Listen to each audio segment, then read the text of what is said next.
Before a Viking sword could cut through bone or shield, they had to go digging. Not in the mountains, not in caves, in mud. That's right, Vikings pulled iron out of bogs, swamps, peatlands. They harvested something called bog iron, a naturally forming ore made when groundwater rich in iron hits oxygen and forms little rusty clumps of goethite and magnetite. Basically, the swamp grows metal, and the Vikings figured out how to harvest it with nothing but knives and guts. In places like Denmark, Iceland, and Norway, where mountain ore was rare, bog iron was survival. Families used turf knives and wooden spades to cut through waterlogged peat, searching for nodules about the size of a potato.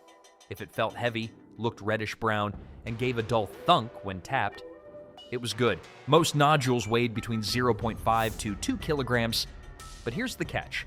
They had one shot per year. Missed the summer harvest, and the bogs froze solid. That meant no new swords, no nails, no farming tools until next spring. You're not just digging for metal, you're digging for your winter survival.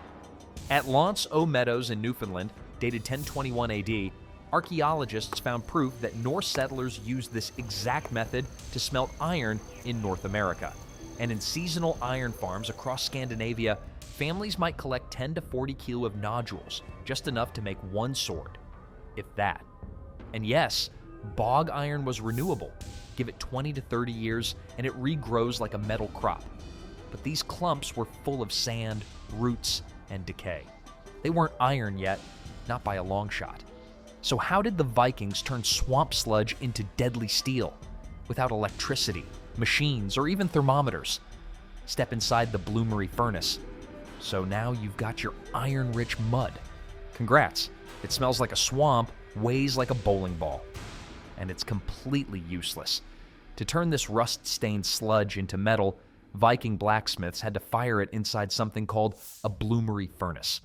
Think of it as a primitive chimney made of clay, an ancient rocket engine designed to melt stone with fire and lungs.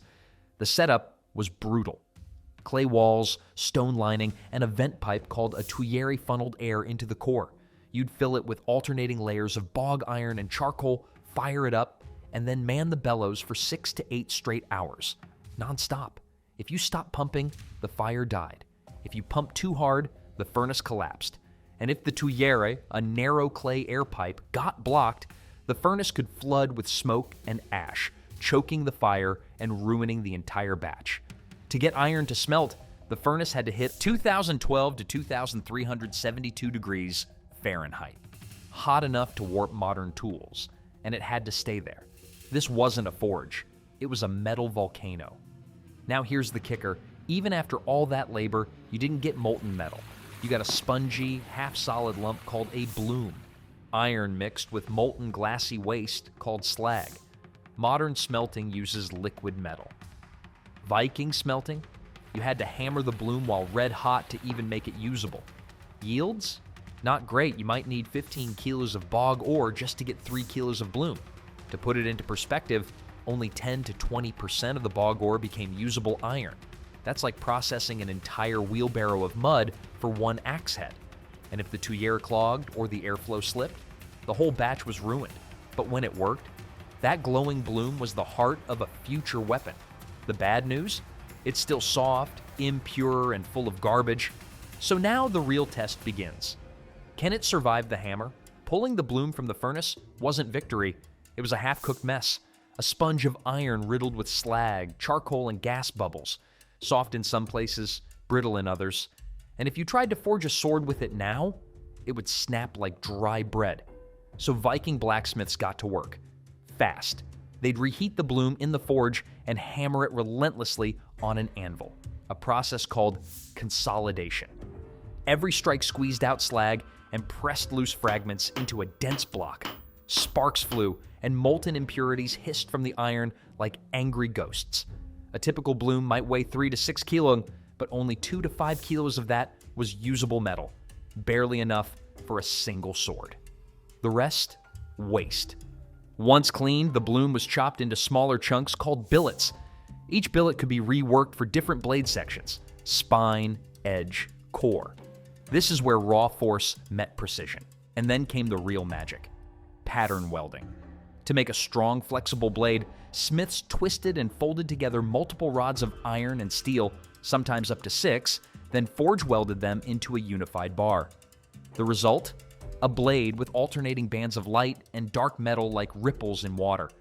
Beautiful to look at and shockingly strong. The legendary Bamberg sword, discovered in England and dated to the 7th century, used 6 twisted rods, welded with mind-bending accuracy. Experts believe crafting it took weeks, maybe longer if weather or fuel ran short, but the process was unforgiving. Too hot? You burned the carbon? Too cold? The welds failed. One crack in the billet, and you just lost days of labor and precious charcoal. Still, these folded billets weren't the best the Vikings could make, because out there, somewhere in the trade routes, a mysterious steel was arriving, marked with a single word, VLFBERHT. Not all Viking swords were created equal. Between the 800s and the 1000s, a new blade appeared, sleek, flexible, razor-sharp, and stamped with a name that still sparks debate, VLFBERHT+. Over 170 of these swords have been found across Europe, from Norway to Germany to the banks of the Volga. And they weren't just better, they were centuries ahead of their time. Most Viking swords were made from bloomery iron, spongy, slag-filled, and decent if folded properly. But VLFBERHT blades? They had up to 1.2% carbon, nearly slag-free, and closer to modern tool steel than anything else in medieval Europe. That's like comparing a pocket knife to a lightsaber. So how? This steel didn't come from Scandinavia, it came from Persia, India, or Central Asia, where smiths had mastered crucible steel like woots. Vikings likely acquired these ingots through the Volga trade route, sailing from the Baltic Sea all the way to the Abbasid Caliphate and back. That's a 4,000-kilometer black market pipeline powered by silver and risk. But here's the twist. Exporting weapons to pagans was illegal under Carolingian law, specifically the Capitulare de Villis. So how did these blades get to Norse hands? Smuggling, bribery, bootlegging. It wasn't just a sword, it was contraband technology, like sneaking jet engines into the Viking Age. Even the name VLFBERHT likely comes from a Frankish monastery or elite swordmakers guild. Owning one was a status flex, the way driving a Ferrari is today. But of course, where there's prestige, there are knockoffs. Some blades bear the VLFBERHT stamp, but were made with garbage slag and low carbon, forged by copycats chasing silver. These fakes often failed under combat stress, snapping mid-swing or worse, bending on impact. So now comes the true trial. Can even the greatest steel survive the flames of the quench, or will it explode in the hands of a master? So you forged the shape, folded the steel, and earned your billets. But none of that matters if the blade can't survive what's next, the heat treatment. This is where blades are either hardened into weapons or shattered into scrap. First, the sword is heated until it glows like magma, around 1470 to 1650 degrees Fahrenheit. That's the point where the steel enters a structural state called austenite. Basically, the atoms loosen up and rearrange like dancers before a battle. Then, boom, it's plunged into a quenching bath. Usually oil, sometimes water. Occasionally, animal fat or even fish oil, depending on the smith's recipe. The sudden cooling locks the steel into a hardened phase called martensite, a structure that's rock hard but also dangerously brittle. Quenching gives the sword its killer edge. Done right, the blade can cut through wood, bone, even mail. But here's the danger. Too fast and it cracks like glass. Too uneven and the blade warps like a banana. A single mistake here, weeks of forging, ruined in seconds. That's why the next step is crucial, tempering. After quenching, the blade is reheated, gently, anywhere between 300 to 480 degrees Fahrenheit. No sparks, no flames, just slow glowing orange heat. This relaxes the steel's inner tension, softening the martensite just enough to prevent fractures while keeping that razor edge. Tests on surviving Viking swords show flex of up to 30 degrees without snapping, perfect for blocking, parrying, or slashing through a rib cage. And yes, the saga's noticed. In Gisla Saga, a hero's blade bends in battle, but springs back straight. That's tempering magic, Norse style. But make no mistake, if the smith messed this up, the blade could snap on its first swing. Imagine handing that to a war chief. Now that it's hardened and refined, can we sharpen this beast into something truly worthy of a Viking warlord? At this point, the blade has been forged, folded, hardened, and tempered. But it still looks rough, more like a railroad spike than a sword. Now comes the part where steel meets art. Polishing and sharpening weren't just for looks. A well-polished sword cut faster, slid deeper, and revealed flaws, like a medieval X-ray. If a crack formed during quenching, this was the last chance to catch it, before the blade snapped mid-swing. Viking smiths began with coarse sandstone or volcanic rock, grinding out scale and slag. Then they moved to finer stones, polishing the surface until it gleamed. Many grindstones were foot-powered, requiring hours of muscle. One sword could take half a day to finish. And then came the fuller, a groove running down the center of the blade. Often misunderstood as a blood groove, it had nothing to do with gore. It was ancient engineering. Like an I-beam in modern skyscrapers, the fuller lightened the blade without weakening it. Most Viking swords were 70-90 centimeter long, with fullers running across 40 to 80% of the blade's length. This brought the total weight down to just 1.1 to 1.4 kilograms, light enough for speed, but still deadly. These blades weren't meant to hack like axes. They were designed to slice, cutting through leather, bone, even chainmail. The edge was finished using fine grit whetstones and leather strops, leaving a blade that could shave hair or shear through boar ribs. Polished swords were rare. Archaeological digs at BERHT, Sweden show that only high-status warriors, wealthy traders, landowners, or elite raiders were buried with mirror-finished blades. Some were even coated in bear fat or lard to prevent rust in the grave. The blade is ready, gleaming, razor-sharp, lighter than it looks, but it's still incomplete, because no Viking sword was truly finished until it had a hilt worthy of a saga. With the blade polished and sharpened, Viking craftsmen turned to the sword's interface, the hilt and pommel, where form met function and art met identity. While the blade delivered death, the hilt defined the warrior. Viking sword hilts were typically made from organic materials, carved oak, ash, yew, or antler. The grip was often wrapped in leather or tightly wound linen cord to ensure firm handling during wet or bloody combat. In rare cases, walrus ivory, whalebone, or decorated animal bone was used, materials reserved for high-status individuals.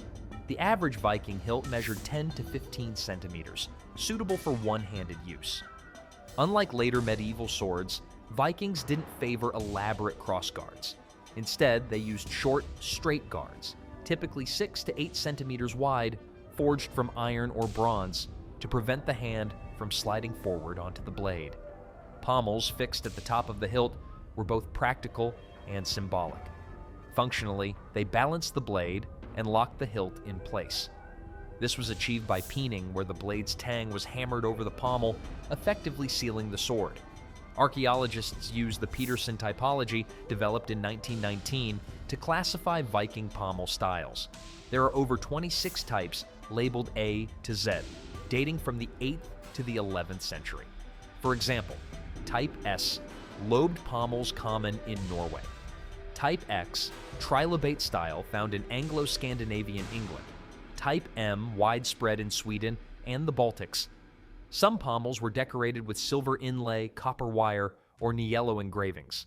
A few elite blades even bore runic inscriptions, as seen in artifacts like the Sayax of Begnoth, which displays the entire Anglo-Saxon runic alphabet. At this stage, the sword ceased to be a tool. It became a symbol, a reflection of lineage, loyalty, and the soul of its wielder. But no Viking blade was complete until it tasted blood, or was blessed never to need to. What final ritual sealed a sword's legacy?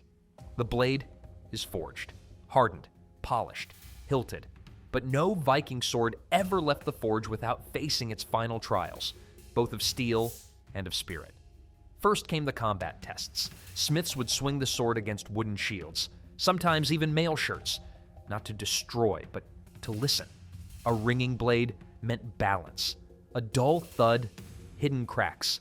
Some swords from BERHT and Trelleborg still carry test notches, small, deliberate dents left from blade-on-blade trials or shield strikes. A properly tempered Viking sword could flex up to 30 degrees and snap back into shape, a literal lifesaver in close combat.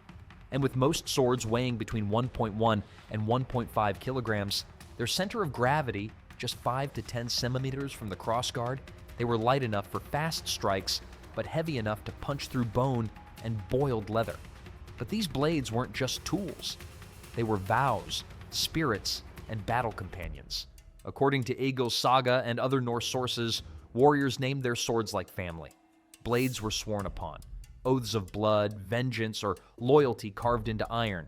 Before battle, some were blessed by Godar, pagan priests, using sacrificial blood, smoke, or sacred chant.